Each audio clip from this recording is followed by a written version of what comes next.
What kind of a person shows immense resilience in the face of crisis? Welcome, thank God it's a Story Saturday, a weekly video series where I share stories with you that you can use to make your messages stick. Today's story is from this book, a very famous book, David and Goliath, by a very famous author, Malcolm Gladwell. The story is about London bombing. Leading up to the Second World War, the British government had predicted that if Germans were to bomb London, many people will die, many people will be injured, and there would be streets of London filled with people who are panicking. In the fall of 1940, the long-awaited attack happened. Germans bombed London, and as predicted, 40,000 people died and another 46,000 were injured. It was everything that the British government had predicted, except for one thing.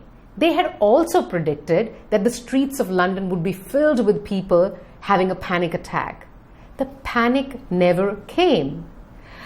A British psychiatrist, after the war was over, wrote that in October 1940, he drove across the streets in southeast London and the siren had gone off, and he looked around to see how people would react. He saw that nobody seemed to care. The kids kept playing, the shoppers kept haggling, and the traffic police was directing the traffic with utmost boredom on their face. No one looked up to see what was going on. This is really hard to believe because this was the war going on. Where were people getting this unexpected resilience in the face of crisis?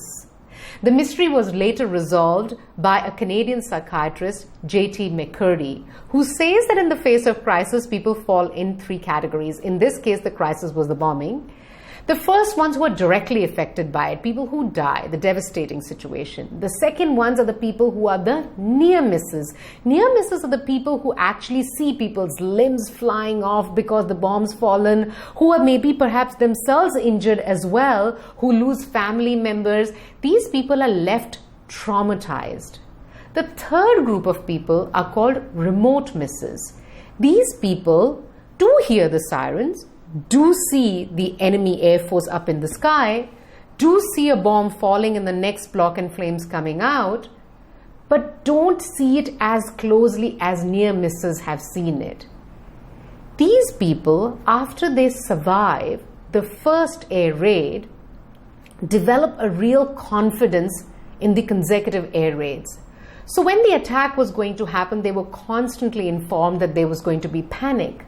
After they survived the first one, they were able to exhibit an exterior calm. This contrast between what they thought the situation was going to be and how they end up behaving in that situation gives them this self-confidence, which is the very mother and father of courage, or in other words, resilience.